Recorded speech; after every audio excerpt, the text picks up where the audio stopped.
Alright, hello and welcome to another ranking video. I'm about to take you to a happier time. November 2018. I mean, unless you wasn't happy back then. But anyway, I'm taking you back there now. Right, in this video I'll be ranking all the bosses from the Spyro Reignited Trilogy. From worst all the way to the best. Just a few things of note. I'm not including any of the boss battles in the Sparks levels. I am, however, including some of the mini-bosses in Spyro 3 just to spice some things up. Otherwise it'd be a bit bland, like English cooking. I'm allowed to say that because I'm English. Anyway, yes. Shepherd's pie and all that. What? When ranking these bosses, I'm looking at difficulty, creativity, and my own personal silly little opinions. I'm sure you have your favourites, let me know in the comments. But with that being said, let's start at the worst boss in the trilogy, number 17.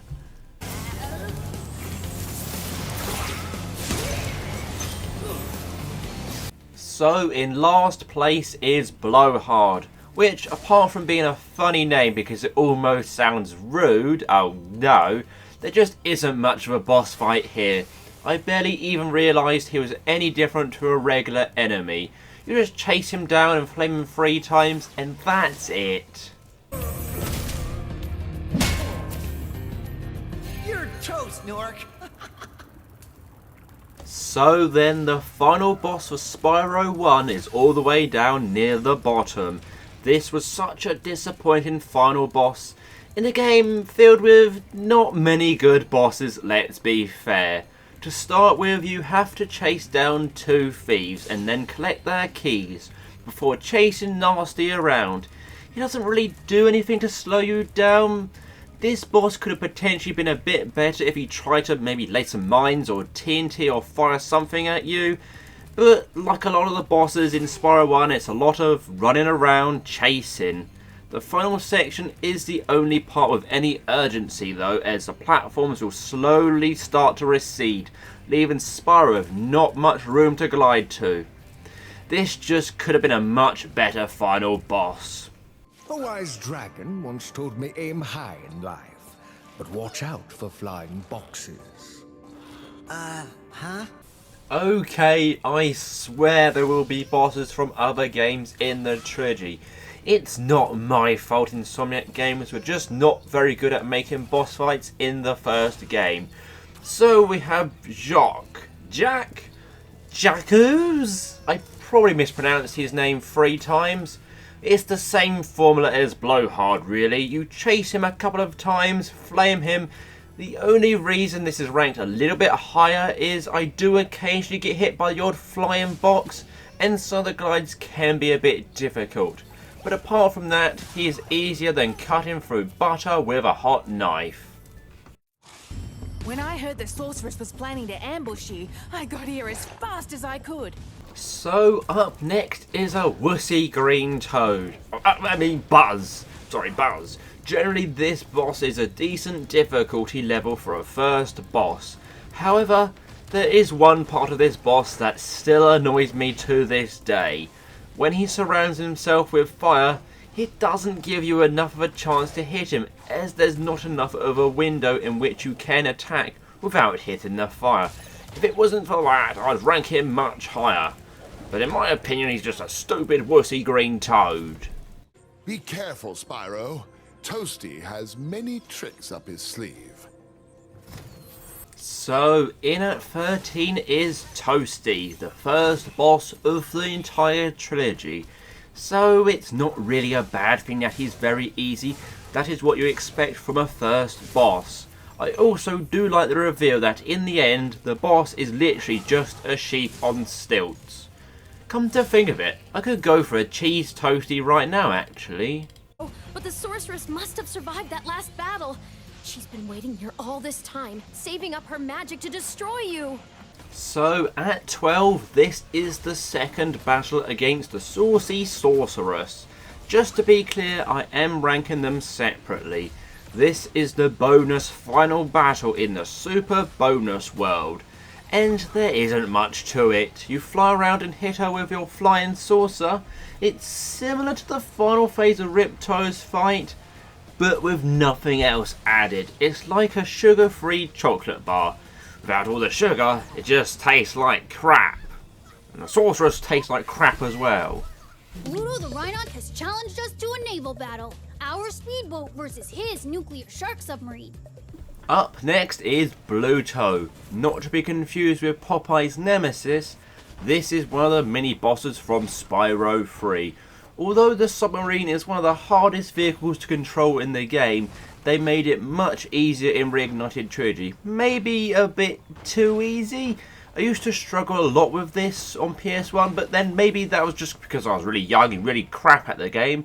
But every time I face him now, I beat him pretty much first attempt every time. But still a fun boss battle nonetheless. Dr. Shemp thinks he's so cool. You don't know what it's been like listening to him over and over. Now then, as we enter the top 10, it's time for Dr. Shemp. A man who's just too cool for pants. This boss is basically this high in the list just due to how funny it is. I can't help it, seeing a bub in Spyro just makes me laugh. Maybe I'm just too immature. The boss is pretty simplistic with 3 stages, but his attack does change each time, and it is better than most of the bosses in Spyro 1. Uh-oh. You'll have to use this combo power-up to take out these fire dragons. It will allow you to super fly and super flame at the same time. Now then for number 9. Which are the twin dragons from Fireworks Factory. My enjoyment for this challenge can depend on what mood I am in. Sometimes I have no patience whatsoever, but when I'm in the right mood, this can be a fun mini-boss. It just does take quite a lot of time to take them both down, which can be quite frustrating.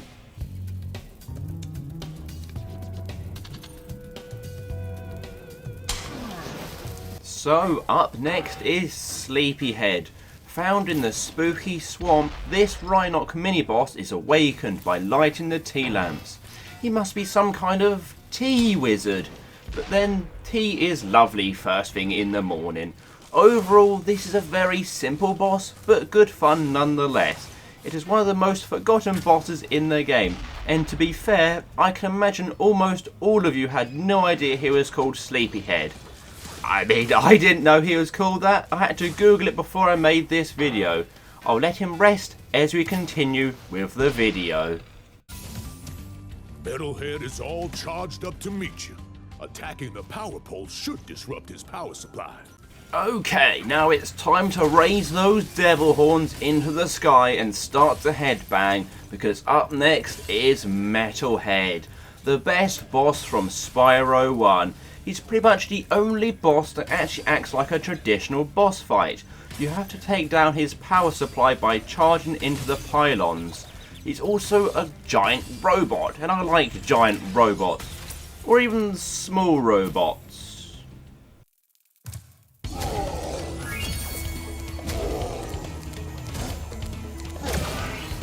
So in at 6 is Crush from Spyro 2. The first boss from that game is overall a very solid first boss fight. Nothing too difficult, but a decent challenge for newcomers. He's the first boss in the Spyro the Dragon series to actually have a health bar, as none of the bosses in Spyro 1 had any health bars. Quite ironically, he's actually crushed by rocks during the boss battle.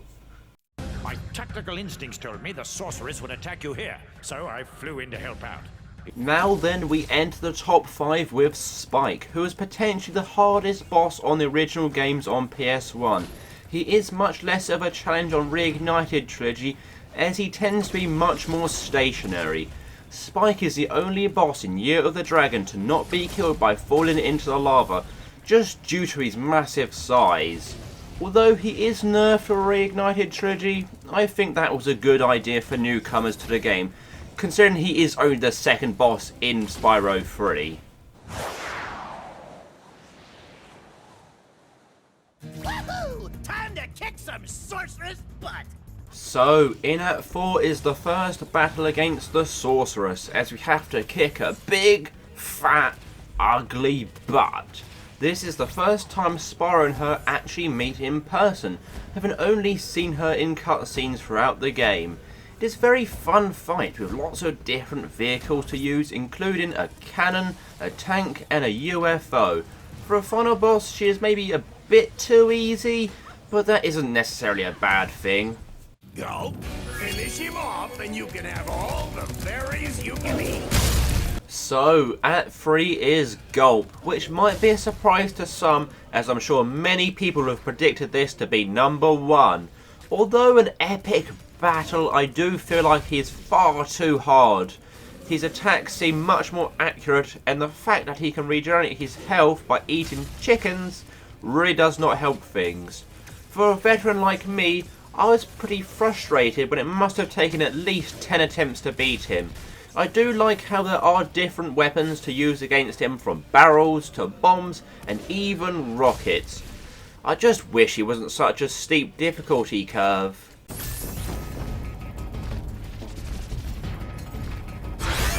So, just missing out on the top spot is Scorch. Probably the coolest looking boss in the trilogy. That's right, even cooler than Dr. Shemp. But just don't tell him I said that. In order to beat him, you must fire rockets, although he does have a shield, so limit your firing to when he is vulnerable to attack. Even that wussy green toad comes back, but only as a small enemy during this boss. With that being said, it's now time for number 1, and people that would have been paying attention should know who it is. Yeah. That's right, who else would it be but Ripto, the final boss of Spyro 2, which in my opinion has the best overall boss fights with 3 solid efforts.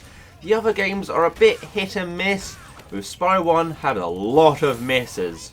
Ripto is also my favourite villain from the 3 games, as you get plenty of interaction with him during the other boss fights and cutscenes during the game. There's plenty of new power-ups for this fight to use, with a supercharge, super flame and green explosive flame. Gulp even comes back as a robot version. It is split up into 3 sections and is the right level of difficulty for a final boss. Not too hard, but a fair challenge, and not too warm either, and not too cold. Oh wait, I've gone off track. But we have reached the end of the video. I'd like to thank everyone for watching. Feel free to leave a like if you enjoyed the video, or possibly even subscribe if you're not subscribed, for more Let's Plays, Top 10s, ranking videos, and any other nonsense I upload. But for now, take care and leave me alone.